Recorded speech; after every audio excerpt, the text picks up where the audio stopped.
Hola, ¿cómo les va? Muy buenas tardes. Bueno, qué decir buenas tardes, un día que precisamente no aparece como bueno, con alertas meteorológicos de todo tipo.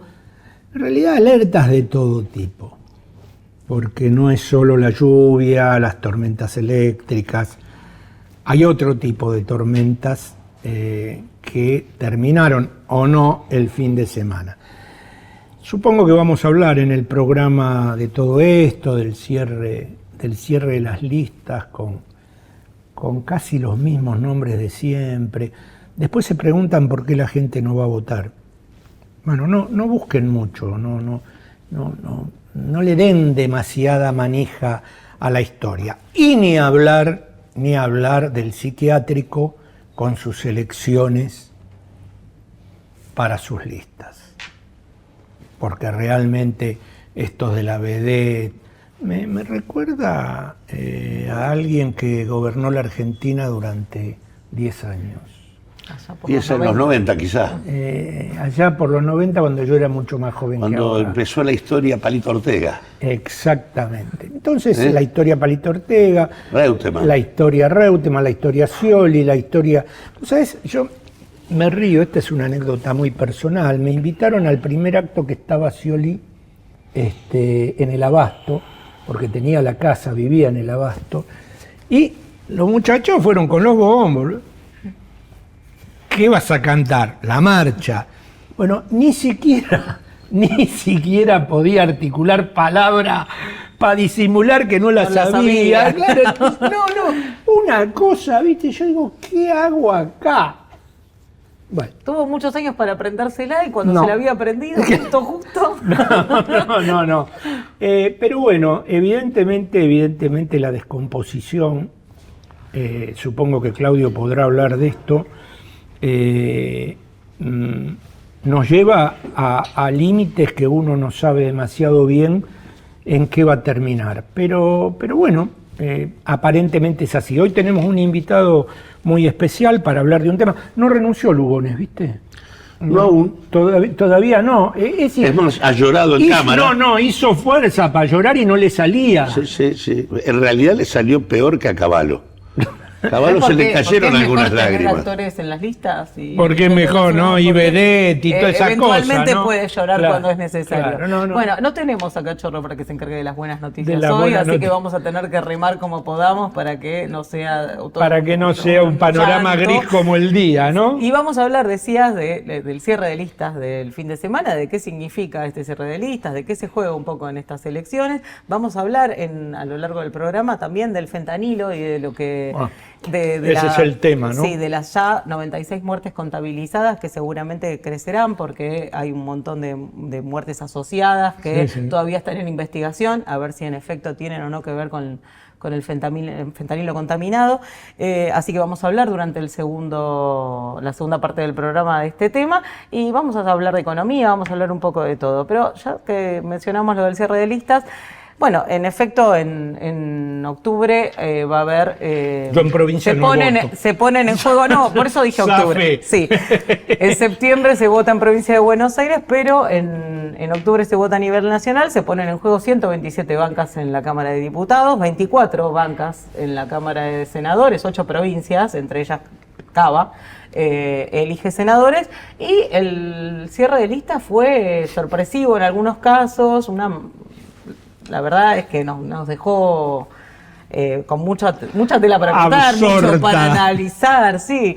En principio, digo, desde el lado del oficialismo, lo que podemos decir es que la Libertad Avanza prácticamente fagocitó al PRO, ¿no? O sea, el PRO se convirtió en una opción electoral por afuera de la Libertad Avanza solamente en 3 provincias. En las demás fue absorbida por el PRO. Había un cantito, ¿sabes? ¿Cuál? En la época que se terminaba la dictadura. ¿Cuál? Proceso, ¿qué carajo es eso? Bueno, acá se podría decir ¿qué carajo es, no? Se lo comió, como dijiste vos. Sí, ¿no? bueno, evidentemente en aquello de ser cabeza de león o cola de ratón, Mauricio Macri eligió ser la cola. Ser lo que es. Sí, y bueno, y tratar de subirse al caballo que estima que es eventualmente el vencedor, para no quedar desaparecido, va a ser un papel pequeño con un módico porcentaje de votos. Así que bueno, solamente le dieron dos lugares de los que se consideran entrables, ¿no? Dentro de las listas, y quedaron un tendal de damnificados. Incluso la propia Patricia Bullrich se suponía que, bueno, como va como candidata a senadora por la ciudad de Buenos Aires, que bueno, que hizo un buen papel en las elecciones. Los candidatos que pretendía poner fueron vetados 1 a 1 por Karina Milei, que fue la armadora. La partera. La armadora oficial de listas, así que, bueno, la hermanísima, como le dicen algunos, hizo valer su lapicera y armó una lista a la medida de lo que La Libertad Avanza pretendía, llena de gente famosa, ¿no? Que remite a otros tiempos y que uno se pregunta entre un poco comillas, ¿no? qué es lo que pretende el oficialismo con esto, si es una representación de otra política o de la antipolítica. No sé, Claudio, ¿cuál es tu mirada sobre esto? Mi mirada es que, o quisiera recuperar un concepto que hemos planteado acá varias veces respecto al momento político de la Argentina, que es que a partir de las elecciones del 2023 se acabó un ciclo político, el ciclo político que se abrió en el 2001 y que dio lo que dio, y a partir de ahí hay todo un proceso de reconfiguración del mapa político de la Argentina, que creo que en el campo de la derecha esa reconfiguración es muy clara, y en el campo popular es bastante poco clara, o en todo caso es bastante más lenta.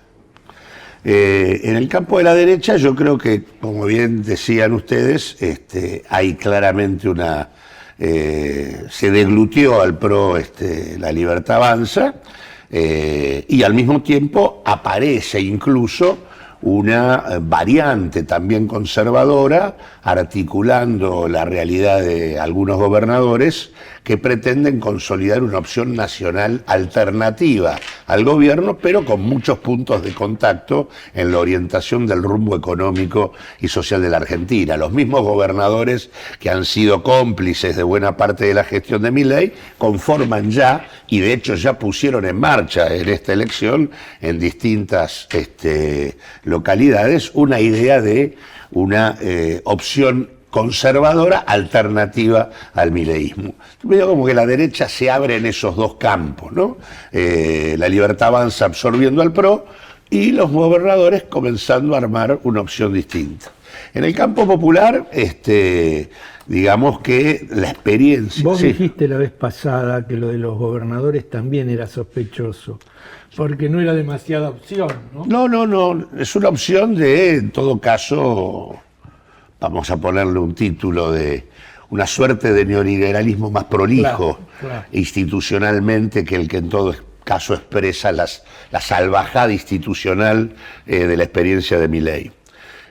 Después, en el campo popular es medio como que, digamos, la experiencia del peronismo, el panperonismo, el kirchnerismo, la centroizquierda y la izquierda, ahí como que las cosas no presentan demasiados cambios.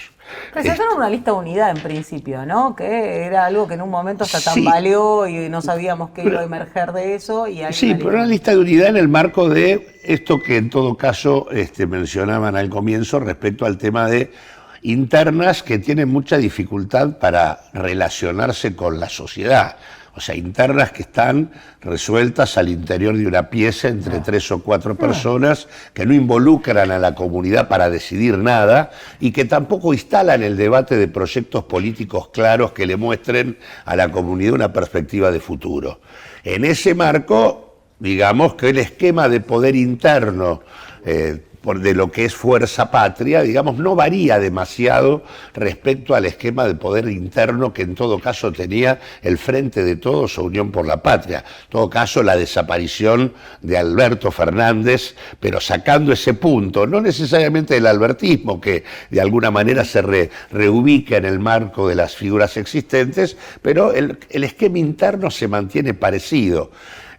Con una sola novedad, que es el intento de Axel Kicillof de ser alguien más en la discusión, pero que no termina de tener estructura propia para consolidarse como un actor, habida cuenta de que él se apoya sobre estructuras que no le son propias, el caso de los intendentes del conurbano, el caso de la estructura cegetista, etcétera, etcétera. No es que él armó una estructura propia, del mismo modo que antes era dependiente de la experiencia del cristinismo y del kirchnerismo, hoy es dependiente de otras estructuras, pero que tampoco, que también le son ajenas, digamos, más allá de que él ha sido el que armó todo ese espacio. Creo que poquito a poquito se va diluyendo.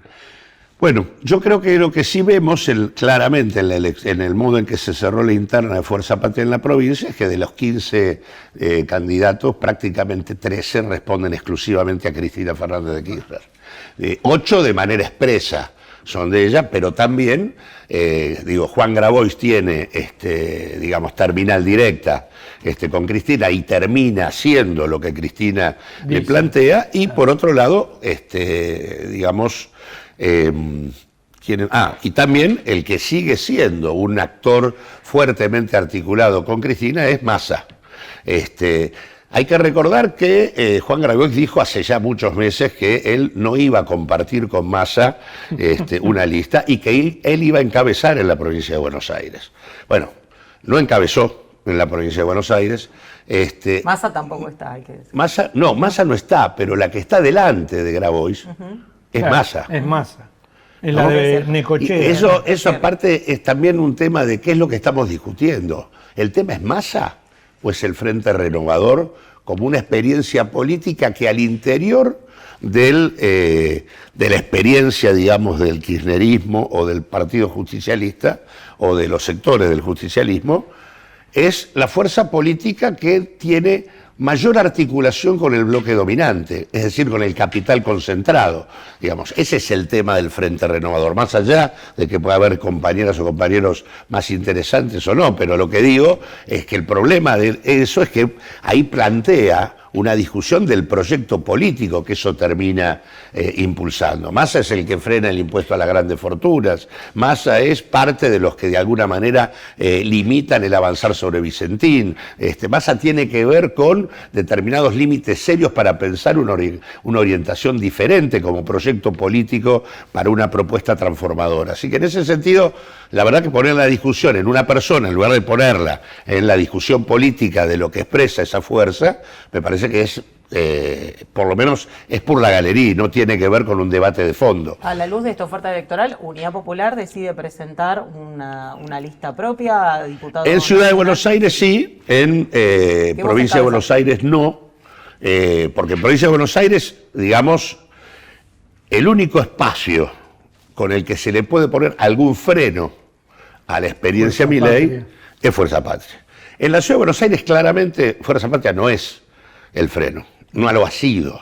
Se necesitaba una unidad más amplia, que es la que nosotros propusimos y que se lo propusimos a Fuerza Patria, al FIT, a la centroizquierda y demás. Muchachos, disputemos en serio la ciudad contra la derecha, armemos un bloque conjunto, tengamos una lista articulada de senadores y vamos con listas de diputados que abreven ahí. Bueno, no hubo voluntad de avanzar, seguimos como si nada hubiera pasado y consecuentemente dándole mucha ventaja a que un espacio conservador pueda llevarse el 50% de los votos en la Ciudad de Buenos Aires. En ese marco nosotros hicimos lo que le proponíamos a todos, vamos con nuestra lista, que es una muy buena lista, con ambientalistas, compañeras que tienen cargo de derechos ciudadanos, representantes del feminismo en la Argentina, vamos con... está María Eva Confovit, está María Eva, segunda, está Jonathan Valdivieso, que es el director del Observatorio por el Derecho a la Ciudad, está Nina Brugo, que es una de las fundadoras de la experiencia de la lucha por el aborto en la Argentina, y aparte una fundadora de toda la experiencia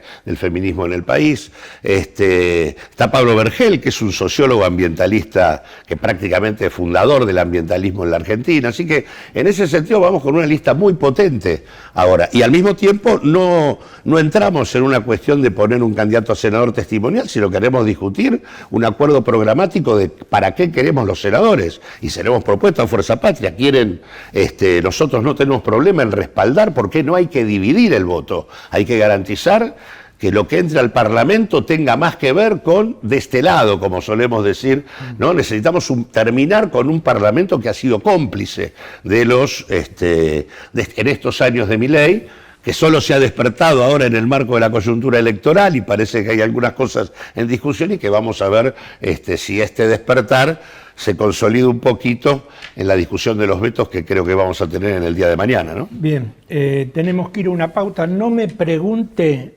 si fui a ver el bodrio ese. No le pregunto. Yo tampoco fui. ¿No fue? No. O sea, fuimos dos que no fuimos. No. Pero ¿sabe qué? Yo tengo una ventaja sobre usted, porque yo vi los avances. Otra vez la burla a los laburantes, la burla, iba a decir ensobrada, no sé por qué me sale ensobrada, porque yo la uso tanto la palabra, la burla disfrazada al padre Paco Olveira. Bueno, yo sé bien quién es Franchella. La burla a las mujeres. La burla a las mujeres. Yo sé bien quién es Franchella. Igual bancamos el cine nacional, ¿eh? Sí. Está bueno decirlo. Sí, claro, sí, sí. En el medio pasan estas cosas. Pero En el medio pasan estas cosas. Hay un montón de buenas películas. Realmente me parecieron los avances un horror. Y la crítica de Osvaldo Quiroga me pareció excelente, que no es un tipo que está embanderado ni con los Cuca, ni con el peronismo, realmente es un crítico de cine de primer orden. Franchella, si yo hablara, vamos a una pausa y volvemos con el invitado y con un tema realmente que duele, sobre todo a los que venimos de la salud. El fentanilo, la ANMAT, el ministro Lugones, nuestro amigo, el ministro Lugones, ¿no? Testa. Tu amigo. Mi amigo. Vamos a la pausa y volvemos.